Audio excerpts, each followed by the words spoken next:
Alors,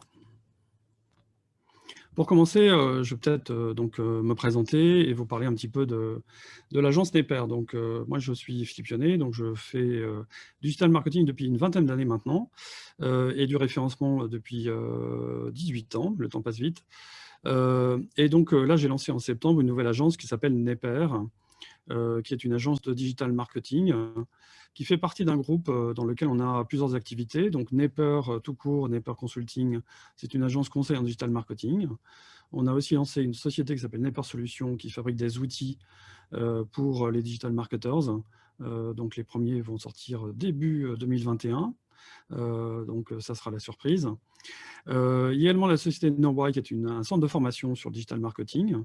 Par exemple, la semaine prochaine, on organise une masterclass SEO sur 3 jours. Donc là, si vous êtes intéressé par la formation en digital marketing, n'hésitez pas à vous intéresser aux formations de Knowwhy.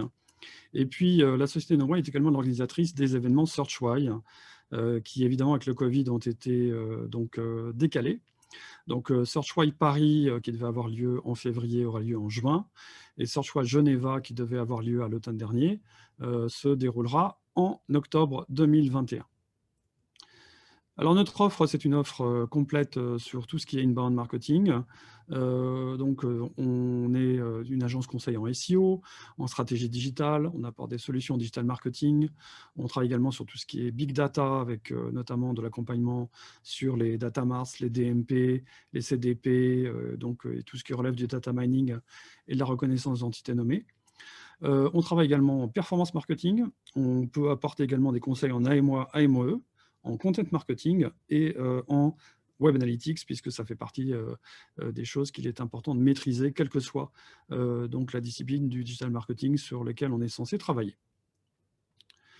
Alors, pour quelle mission faire appel à nous? Évidemment, c'est pour développer votre traffic search, pour auditer votre site, pour accompagner les équipes lors de vos migrations, former vos équipes au digital marketing, construire également tout ce qui est scoreboards, dashboards et élaborer votre stratégie digitale.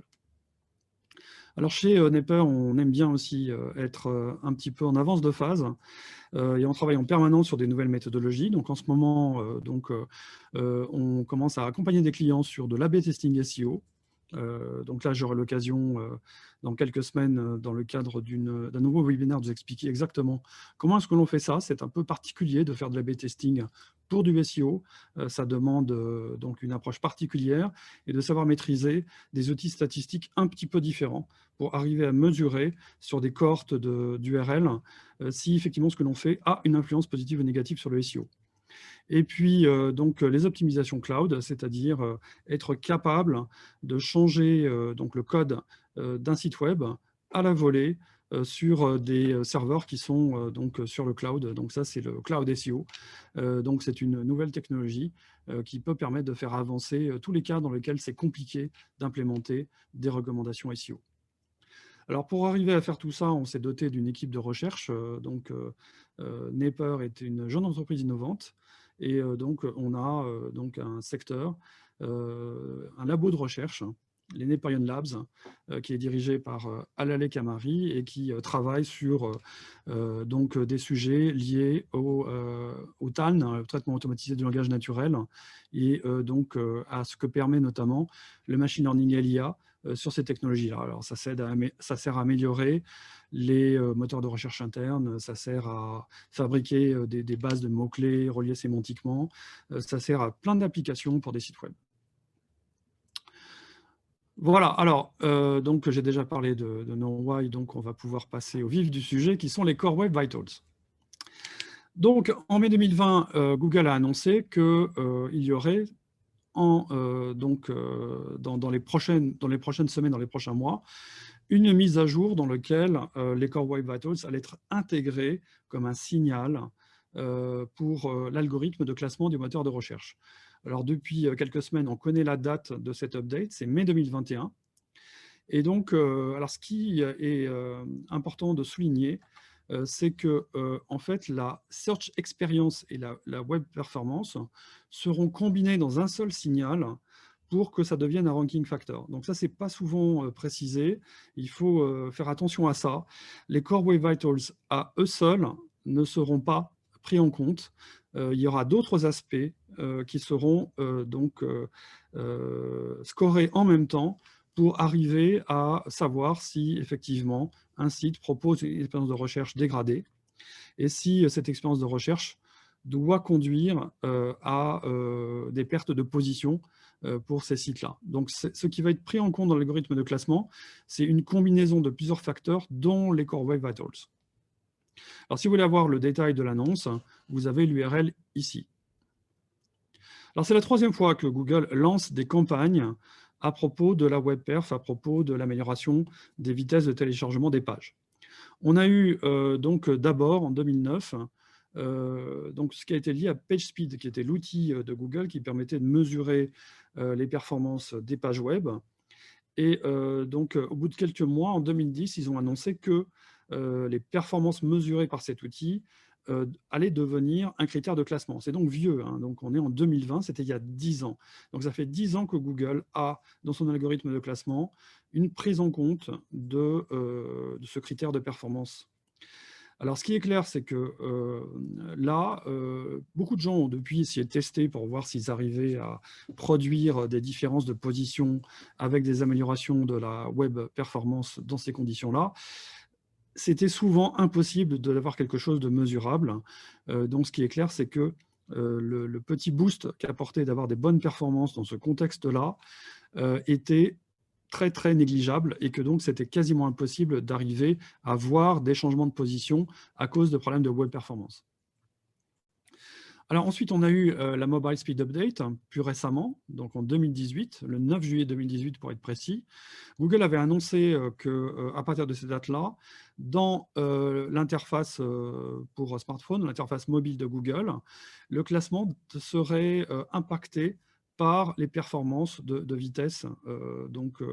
Et c'était quelque chose qui a été annoncé comme étant impactant. En fait, de la même façon que pour la précédente mise à jour de 2010, eh bien, ça a été un petit peu compliqué de voir des sites perdre des positions à cause de ça. En fait, il fallait vraiment avoir des performances extrêmement mauvaises pour perdre des positions.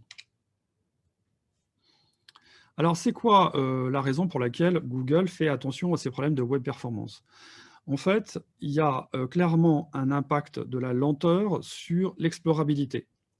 Et cet impact, il a été renforcé par donc, le problème du rendu des pages qui ont des contenus qui sont fabriqués en JavaScript, c'est-à-dire le travail du Web Rendering Service, du WRS. On va revenir dessus après.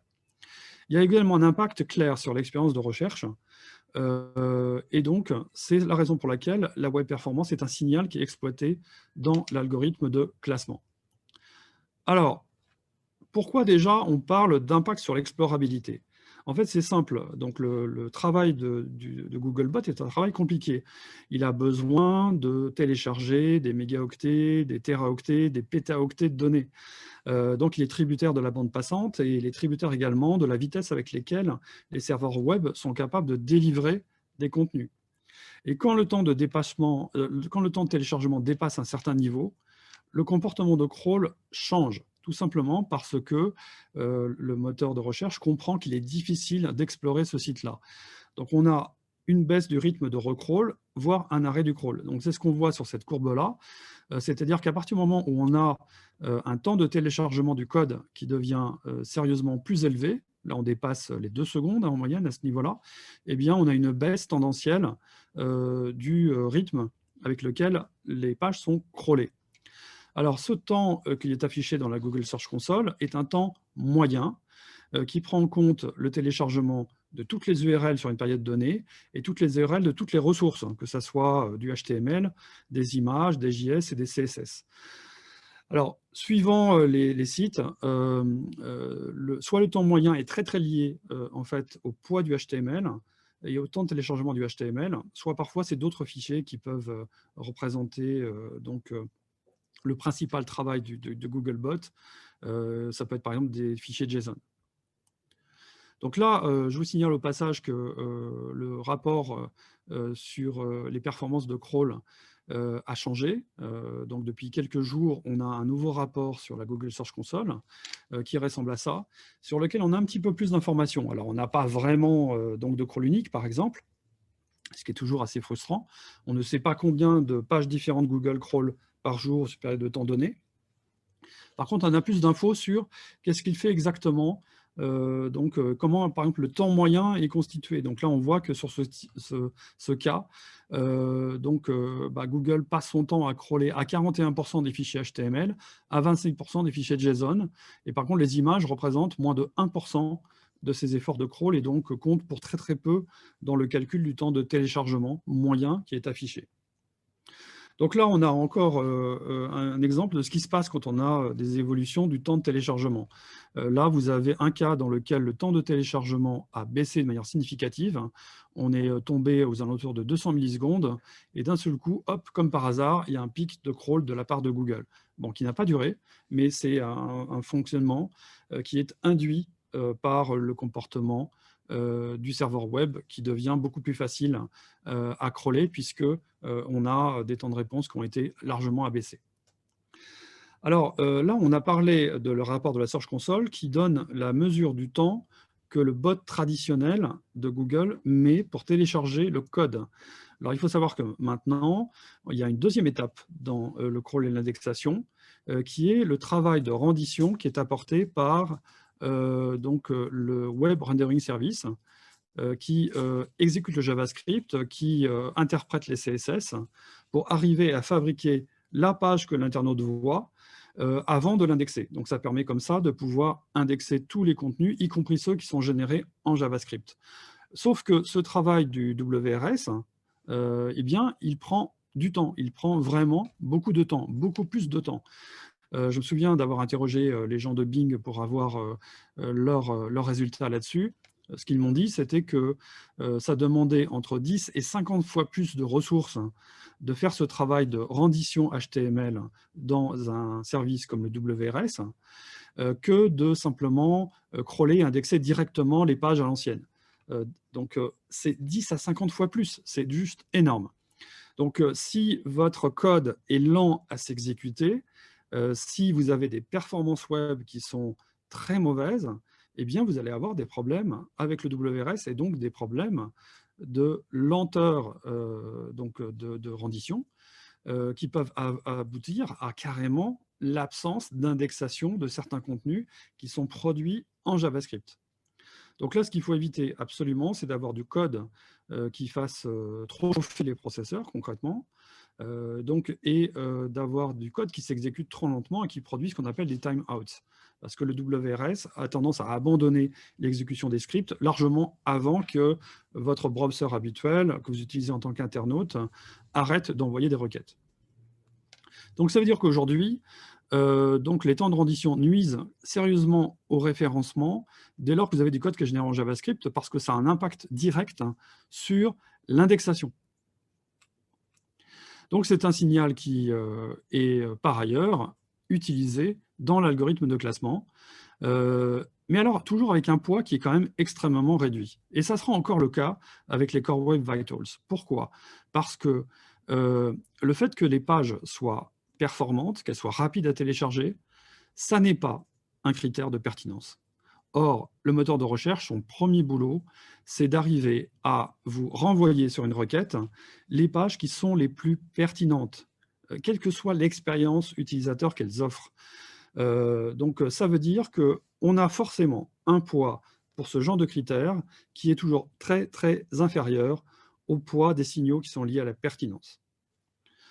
Attention, Google a besoin, dans le même temps, d'améliorer un petit peu l'expérience de recherche. Donc, c'est pour ça qu'ils s'efforcent d'inciter les webmasters à faire attention, parce que si, en fait, ils proposent en tête des résultats un site hyper lent et qu'il faut 3 secondes, 20 secondes pour que la page soit interactive, ça crée une expérience de recherche qui est désastreuse et peut-être que les gens, au bout d'un moment, préféreront un autre moteur qui, lui, fait attention à l'expérience de recherche.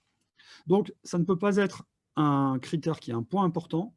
Par contre, c'est forcément un critère qui est pris en compte pour améliorer l'expérience de recherche et donc la qualité perçue du fonctionnement du moteur par les internautes.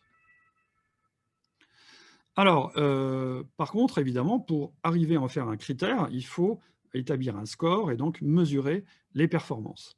Et pour ça, il y a 2 méthodes à connaître pour arriver à mesurer les performances d'un site web. Et les 2 méthodes, c'est, la méthode RUM, donc rien à voir avec la boisson alcoolisée, hein, vous allez voir, et la méthode des données synthétiques. Alors les données synthétiques, c'est typiquement ce que vous avez lorsque vous faites un test de performance avec Lighthouse. Donc Lighthouse teste les performances à l'aide de scripts robots qui testent des scénarios types. C'est ce que vous avez aussi avec pas mal d'outils, genre GTmetrix, d'Airbus, etc., qui cherchent en fait à simuler des scénarios de connexion depuis différents navigateurs, depuis différents emplacements. Ça crée un faux trafic dont on mesure les performances en conditions de laboratoire, parce que ce n'est pas ce que voient des vrais utilisateurs, hein, c'est ce que voient des robots. Et donc, c'est intéressant en soi, ça donne des évaluations, des estimations de la performance qui sont intéressantes à prendre en compte pour, par exemple, travailler sur l'amélioration de sa web perf. Hein. Mais il y a quand même des écarts avec ce que l'on observe en conditions réelles. Et après, vous avez ce qu'on appelle le Real User Monitoring. Donc, RUM, ça veut dire ça, Real User Monitoring. C'est-à-dire le fait de traquer ce qui se passe dans des vraies conditions. Donc, et pour ça, qu'est-ce qu'on fait? Eh bien, on utilise tout simplement des trackers qui sont placés sur des browsers comme Chrome. Et donc là, ce que fait Google, c'est qu'il va utiliser donc les données de performance qui sont transmises par Chrome à chaque fois que vous allez consulter un site. Alors, évidemment, attention, hein, puisqu'on ne parle que de Chrome, Chrome a un part de marché de 55% en France, donc c'est-à-dire que 45% d'utilisateurs qui vont sur des sites web n'utilisent pas Chrome. Donc du coup, c'est des données qui sont un petit peu biaisées parce que les utilisateurs de Chrome peuvent être différents des utilisateurs de Safari. Mais c'est quand même des données extrêmement intéressantes parce que c'est ce que voient, c'est ce qu'expérimentent véritablement les utilisateurs dans leur navigateur. Alors, les Core Web Vitals ont justement pris en compte le fait qu'aujourd'hui, avec ces données qui viennent de Chrome, hein, qu'on appelle les données CRUX, ça vient de Chrome UX, comme on a ces données à disposition, on peut donc produire des indicateurs pour arriver à mesurer ce qui se passe en termes de web performance, qui sont plus des indicateurs correspondant à la réalité de ce qu'expérimentent les vrais utilisateurs. Ce qui n'était pas le cas du score PageSpeed au début. Hein. Donc, typiquement, si Google a mis autant de temps à ajouter un score lié à la rapidité des pages dans sa version mobile, c'est tout simplement parce qu'ils ont avoué, lorsqu'ils ont mis en place le fameuse mise à jour Mobilegeddon, qui prenait en compte un certain nombre de critères de est-ce que les pages étaient mobile friendly pour améliorer l'expérience de recherche sur mobile. Eh bien, lorsqu'ils ont mis en place ces nouveaux critères, il n'y avait pas les critères de vitesse à l'intérieur, ce qui a surpris certaines personnes qui disaient, mais en fait, l'un des principaux problèmes d'expérience utilisateur qu'on a sur mobile, c'est qu'il y a moins de bandes passantes à disposition et que donc les sites lents sont très compliqués à consulter. Eh bien, Google a avoué qu'en fait, ils n'avaient pas de bons signaux à utiliser sur la web performance parce qu'ils utilisaient des données synthétiques et parce qu'en plus, les indicateurs utilisés n'étaient pas forcément très pertinents. Donc, 1 an après, ils ont mis en place cette fameuse Mobile Speed Update parce qu'ils pensaient avoir amélioré la prise en compte des indicateurs synthétiques pour avoir quelque chose de plus en connexion avec la réalité. Et les Core Web Vitals, c'est encore une évolution vers des indicateurs plus pertinents et plus liés à ce qui se passe dans les browsers des internautes. Alors, c'est censé être mieux, mais on verra quand même à l'usage. Et en fait, je peux déjà vous annoncer qu'en mai de l'année prochaine, il y a de fortes chances que certains des indicateurs qui sont présentés comme faisant partie des Core Web Vitals aujourd'hui soient remplacés par d'autres indicateurs qu'on jugera encore plus pertinents ou plus simples à mesurer ou dont la mesure sera plus juste. Alors, qu'est-ce que c'est que les Core Web Vitals exactement? Eh bien, c'est 3 indicateurs qui s'appellent le LCP, le FID et le CLS. Donc le LCP, c'est le Largest Contentful Paint, le FID, c'est le First Input Delay, et le CLS, c'est le Cumulative Layout Shift. Donc autant de termes très très barbares qu'on va essayer d'expliciter maintenant. Alors le LCP, c'est quoi? Donc c'est le temps nécessaire au navigateur pour afficher le plus grand élément visible dans la fenêtre d'affichage, donc le viewport, à partir du moment où l'internaute essaye d'accéder à l'URL. Donc là, vous avez à chaque fois, pour chaque indicateur, des limites qui sont établies. Donc là, le LCP, c'est un délai, ça se mesure en temps. Et donc, quand vous avez des délais de LCP inférieurs à 2,5 secondes, vous serez considéré comme un bon élève. Et si par contre, vous avez plus de 4 secondes, on estime que ça crée une expérience de recherche dégradée. Donc voilà, ça c'est les limites. Et pour chaque indicateur, vous avez deux scores qui sont donnés et qui permettent de savoir comment est-ce qu'on est classé dans les bons et comment est-ce qu'on est classé dans les mauvais. Alors, qu'est-ce que ça veut dire dans la pratique, ce Largest Contentful Paint? Eh bien, tout simplement, avant, on utilisait plutôt la notion de First Contentful Paint. Donc, ça veut dire qu'on mesurait à partir de quel moment un pixel de la page commençait à s'afficher dans le navigateur. OK. Bon, sauf qu'en termes d'expérience de recherche, ce n'est pas vraiment là que ça se passe. Donc, le Largest Contentful Paint intervient, il est mesuré dès lors que l'élément qui occupe la plus grosse surface du viewport est affiché. Donc là, ce que vous avez ici, donc cet élément, c'est cette photo. Et donc voilà, donc à partir du moment où cette photo s'affiche, c'est là qu'on mesure le Largest Contentful Paint. Et donc le délai, c'est entre le lancement de la requête et le moment où cette image apparaît. Donc en pratique, c'est ça que ça mesure. Ensuite, on a le First Input Delay. Alors là, c'est autre chose. On est sur des temps qui doivent être beaucoup plus courts, puisque c'est le délai entre le moment où un internaute interagit pour la première fois avec votre page. Donc c'est le moment où il clique sur un lien, où il appuie sur un bouton, bon bref, il fait une action. Et le moment où le navigateur répond à cette interaction, quel que soit l'élément interactif sur lequel il a cliqué en premier. Donc ça mesure en fait, cette fois-ci, est-ce qu'on peut effectivement interagir avec la page rapidement, dès que quelque chose s'affiche. Et évidemment, plus le temps est court, mieux c'est. Alors là, techniquement, à mesurer, c'est un petit peu plus compliqué. Donc, quand vous avez un navigateur qui charge une page, vous avez toute une série de requêtes donc, qui sont envoyées sur les réseaux, et vous avez donc un thread, donc une tâche principale que le navigateur exécute. Et l'une des particularités des navigateurs, c'est qu'ils ne savent pas faire grand-chose à la fois. Donc ça veut dire que quand vous avez ce thread principal qui est occupé à faire quelque chose, eh bien il ne fait rien d'autre. Et donc typiquement, quand vous allez demander donc à votre page de réagir, par exemple d'aller partir sur une autre page parce que vous avez cliqué sur un lien, eh bien c'est impossible lorsque ce thread est occupé. Donc là, c'est les zones indiquées en marron. Donc là, avant, on avait tendance à utiliser comme indicateur donc, le TTI. Ce TTI, c'était le Time to Interactive. En fait, il était mesuré à partir du moment où, en fait, le thread principal était devenu inoccupé et donc permettait de faire des interactions. Le problème du TTI, c'est qu'on a parfois des TTI de plusieurs secondes, alors qu'en réalité, il est possible de cliquer sur un lien dans cette phase-là et que la page réagisse. Dommage. Donc le TTI n'était pas un très bon indicateur.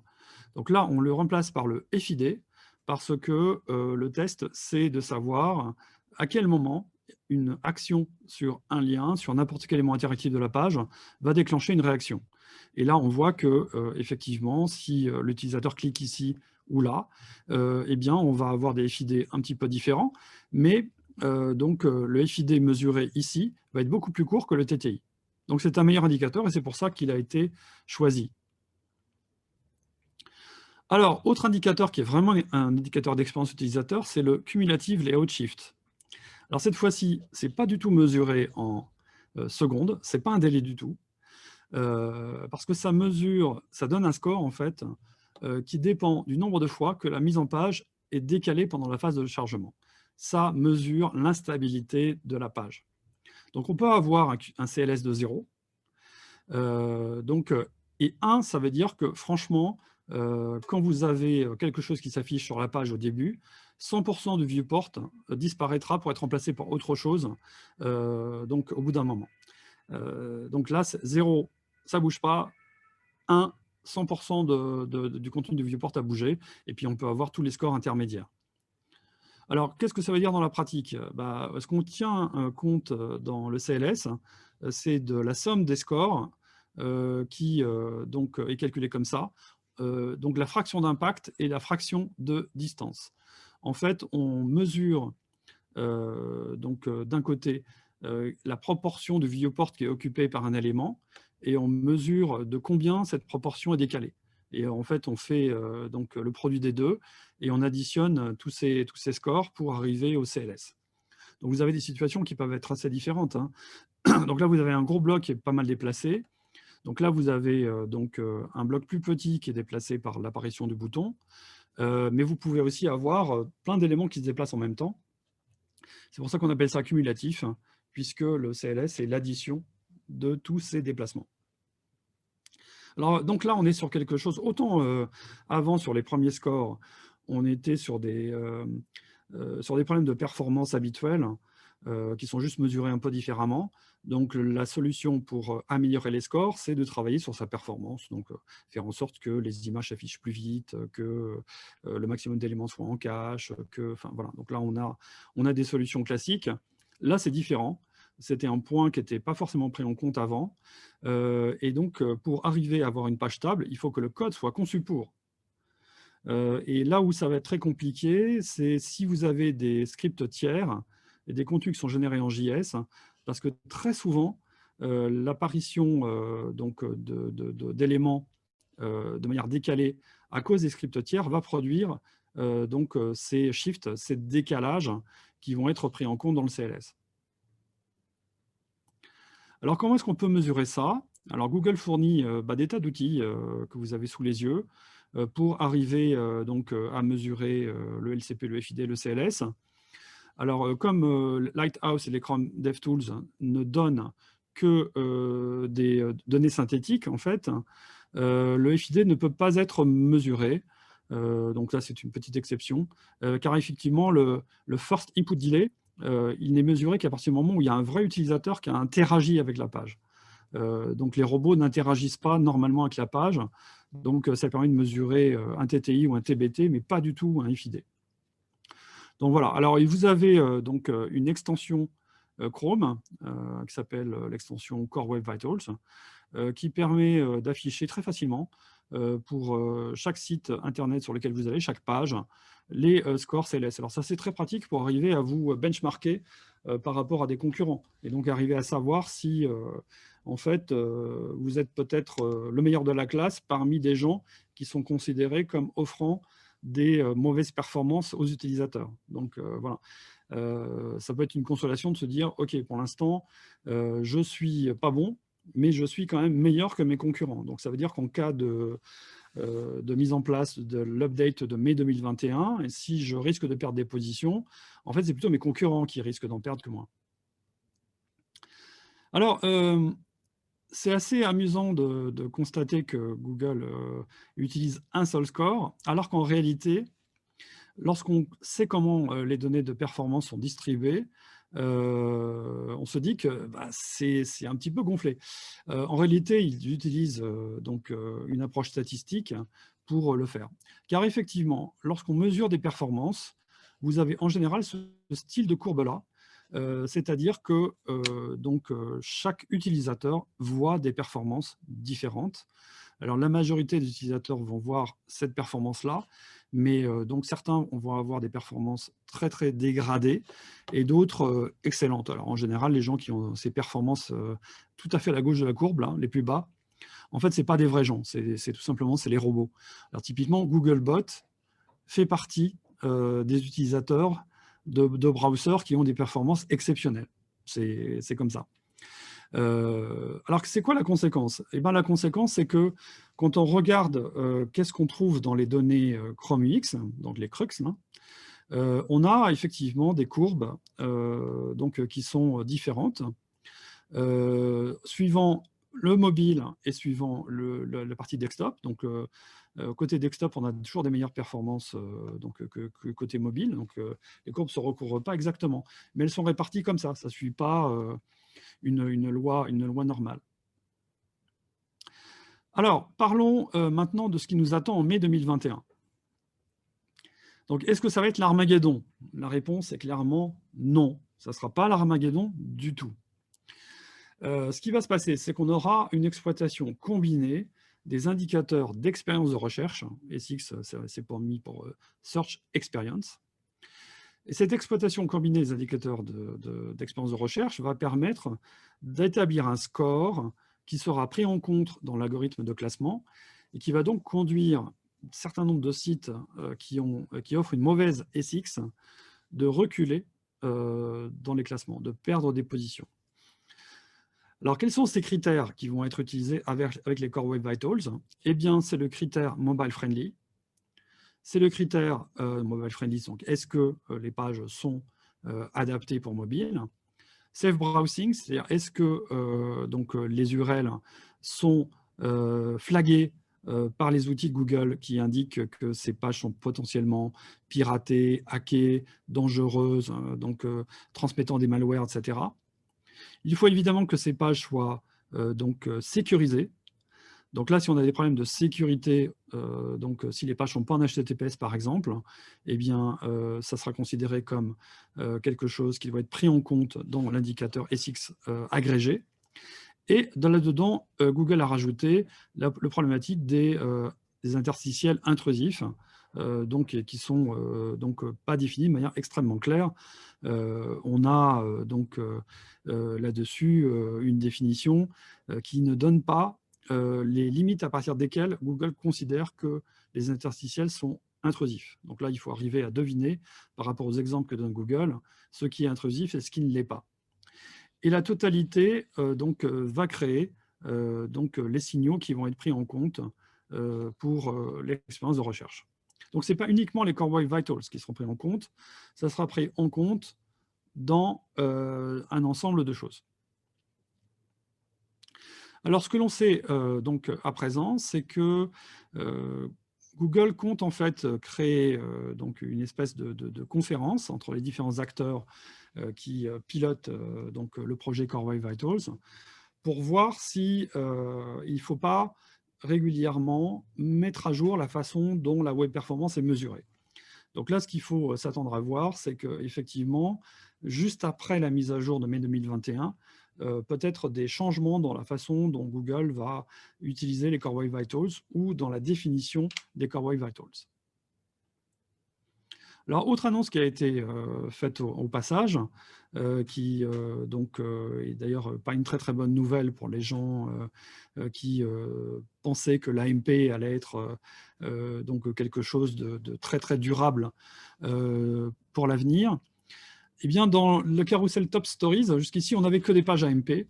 Et Google a annoncé qu'à l'occasion de cette mise à jour, eh bien, ils allaient permettre à des sites qui sont rapides au sens des Core Web Vitals de rentrer dans le carousel Top Stories. Donc, ce carousel sera maintenant ouvert à toutes les pages rapides, qu'il s'agisse de pages AMP ou de pages normales.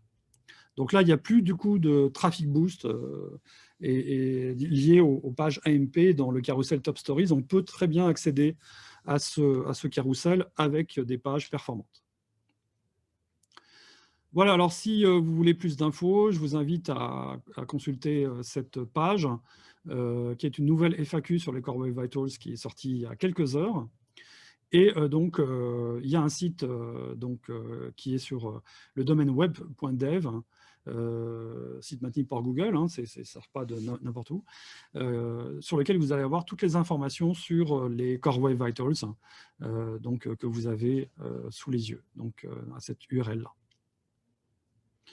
Voilà, donc conclusion.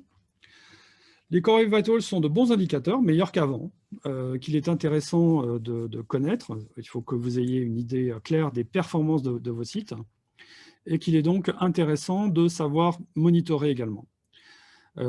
Alors, c'est clairement intéressant, de toute façon, aujourd'hui, en 2020, de travailler en permanence pour améliorer sa web performance. Il faut être dans un cycle d'amélioration continue parce que on sait que ça a une influence très très forte sur, par exemple, la conversion. Évidemment, ça améliore l'expérience utilisateur, ça améliore la fidélisation, etc. Par contre, clairement, pour le SEO, l'impact est faible aujourd'hui et il restera faible même après donc mai 2021. Donc, si vous lancez un chantier sur la performance, c'est probablement un chantier utile, mais n'invoquez pas le SEO comme raison pour le faire, ça a déjà beaucoup moins de sens. Par contre, ce qui est clair, c'est que si vous avez des performances qui nuisent à votre explorabilité, alors là, les conséquences pour le SEO sont graves. Donc ça, c'est des problèmes qu'il faut détecter et qu'il faut résoudre. Alors d'un point de vue UX, par contre, sachez que Googlebot est en fait un utilisateur qui est beaucoup plus patient que la moyenne de vos utilisateurs, puisqu'il a des temps de latence qui sont optimisés, un browser hyper rapide, et qu'il a donc accès à des performances qui sont tout à fait uniques. Donc clairement, après, en mai 2021, des sites qui offrent une mauvaise expérience de recherche risquent de perdre des positions. Par contre, c'est difficile aujourd'hui de prédire l'impact. Donc ce qui est clair, c'est que ce ne sera pas l'Armageddon. Donc ces indicateurs sont une vraie amélioration. On se base sur des données de Real User Monitoring. C'est des données qui collent à la réalité. On mesure vraiment l'expérience utilisateur maintenant grâce à ça.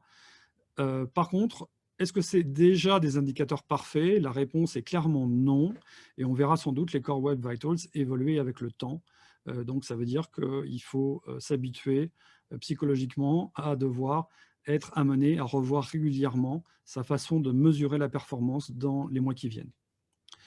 Voilà, donc maintenant je suis prêt à répondre aux questions que vous pouvez poser, si possible par plutôt l'outil de Q&A que par le chat, s'il vous plaît. Donc, parce que sinon, ça va être un petit peu compliqué pour moi, puisque donc, la fenêtre Q&A est vraiment faite pour ça. Alors, on me demande quelle est l'incidence du TTFB sur le SEO. C'est le discours de Fastorize qui indique qu'un meilleur crawl si le TTFB approche les 200-250 millisecondes. Alors, il y a une influence du TTFB sur le SEO, hein, c'est lié à l'explorabilité. Donc, alors, en réalité, les temps qui sont mesurés par l'outil que l'on trouve dans la Search Console, le temps moyen de téléchargement, est plutôt un TTLB qu'un TTFB, c'est-à-dire un Time to Last Byte, c'est-à-dire le temps nécessaire pour aller télécharger l'intégralité du fichier jusqu'au dernier octet. Bien. Donc, c'est plutôt ce temps-là, en fait, qui est important. Par contre, le TTFB est compris dans le TTLB. Et en fait, comme envoyer le fichier, ce n'est pas la tâche la plus compliquée, en fait, l'élément le plus lourd du TTLB, c'est le TTFB. C'est lié au temps de latence que l'on a. Et donc, ce temps de latence, s'il est élevé, effectivement, le site sera compliqué à crawler et à explorer.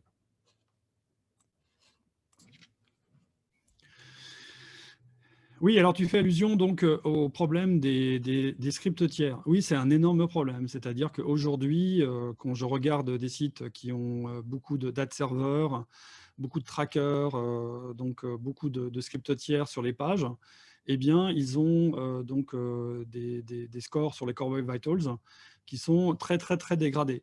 Et donc, voilà. Alors là, soyons clairs, le vrai point, c'est généralement les sites qui sont dans cette situation ne sont pas les seuls de leur secteur à être dans cette situation. Et ce qui va être intéressant, c'est d'arriver à se benchmarker par rapport aux concurrents. Et donc, il y a un travail d'amélioration à faire, mais vous n'aurez jamais, à partir du moment où vous avez beaucoup de scripts tiers, les mêmes scores que ceux que l'on a lorsque, je dirais, on n'a pas de script tiers installé sur un site. Donc, l'important, ça va être d'être le premier de la classe dans son secteur. Donc, dans ces cas-là, vous n'avez absolument aucun risque d'avoir une expérience de recherche dégradée. Mais là, sur les années qui viennent, la problématique des scripts tiers va être vraiment très, très importante, puisque il y a aussi le problème des cookies tiers en 2022. qui va être également un problème à résoudre. Et donc, il faut s'attendre à ce que le paysage et le fonctionnement avec les régies publicitaires et les ad serveurs soient complètement changés par ces pressions-là qui viennent des browsers. Voilà. Donc, on veut améliorer les performances, on veut améliorer la protection de la vie privée des utilisateurs, ça a des conséquences. Alors, une question d'Olivier. Doit-on éviter au maximum les sites en CSR, donc en Client-Side Rendering, pour des raisons de bonne explorabilité? Donc, privilégier le SSR ou des solutions intermédiaires? Alors, faire du server-side rendering, c'est-à-dire produire le code HTML côté serveur, c'est la solution traditionnelle et c'est une solution qui continue à être la meilleure des solutions. C'est-à-dire qu'aujourd'hui, quand on force Google à utiliser son Web Service Rendering pour arriver à récupérer tout le contenu, ce n'est pas forcément le plus efficace. Donc, le plus intéressant, c'est d'être capable de servir le contenu directement côté serveur. Donc, si on peut privilégier le SSR, c'est évidemment beaucoup mieux. Dès qu'on est totalement dépendant d'une logique de fonctionnement côté client, c'est mauvais pour les performances, c'est mauvais pour le référencement, et c'est donc quelque chose qu'il faut essayer d'éviter absolument. Donc là, je ne suis pas en train de dire que, par exemple, aujourd'hui, on ne peut pas avoir un bon référencement avec des frameworks JavaScript. Donc, c'est vraiment la nuance entre qu'est-ce qu'on fait côté client, qu'est-ce qu'on fait côté serveur. Donc, typiquement, une des solutions les plus élégantes qu'on voit déployer aujourd'hui, c'est de fabriquer côté serveur des versions de pages qui peuvent être facilement mises en cache et qui peuvent être facilement envoyées aux bots des moteurs de recherche, et des versions qui sont donc faciles à télécharger. Sauf qu'elles sont peut-être stale, obsolètes, elles sont peut-être des aperçus de la situation d'une page à un instant T qui ne sont plus à jour. Et donc, ce qu'on peut faire avec des frameworks JavaScript pour éviter les problèmes, c'est côté client, de juste rafraîchir les données. Mais dans ces cas-là, le bot peut très bien crawler et indexer la version en SSR, et ce n'est pas du tout un problème. Alors, Julien dit notre site pèse 1 mégaoctet sans la pub, et lorsqu'il s'exécute, il télécharge 50 requêtes, et avec la pub, on passe de 2,5 mégaoctets, 500 appels, ça risque d'être fastidieux. Oui, ça, je connais le problème, ce n'est pas du tout étonnant. Oui. Alors, ce qui est clair, c'est qu'il faut être dans les meilleurs de sa classe par rapport aux concurrents. Donc, le système prendra en compte les performances d'un secteur donné, c'est évident. Et je vous dis, le poids sera faible. Donc, d'une fois de plus, si vous avez des très mauvaises performances et que vous êtes le dernier de la classe, il faut vous en préoccuper. Si vous avez des performances moyennes et que vous êtes le premier de la classe, n'ayez pas peur de la mise à jour Core Web Vitals de mai 2021. Pas d'autres questions? Ok, merci beaucoup. Vous allez pouvoir retrouver ce webinaire sur la chaîne YouTube de la société Neper. Donc, on vous enverra de toute façon le lien par rapport à tous les gens qui ont participé. Vous allez retrouver également la présentation PowerPoint sur mon compte Slideshare. Même chose, on vous enverra le lien. Si vous êtes intéressé par toutes les news qu'on diffuse, n'hésitez pas à vous abonner à la newsletter de Neper. Vous trouverez le formulaire d'inscription sur la page d'accueil. Et puis, je vous donne rendez-vous pour un prochain webinar dans lequel on va parler d'A/B testing SEO et qui se tiendra le 22 décembre, c'est ça? Oui. Le 22 décembre, voilà. Donc, 22 décembre à 11 h, même heure. Donc, rendez-vous pour parler de cette nouvelle technique d'optimisation qui permet de savoir à l'avance si ce qu'on va déployer fonctionne ou pas d'un point de vue SEO, ce qui est quand même déjà pas mal par rapport à la complexité de l'algorithme. Merci à tous, bonne journée et à très vite.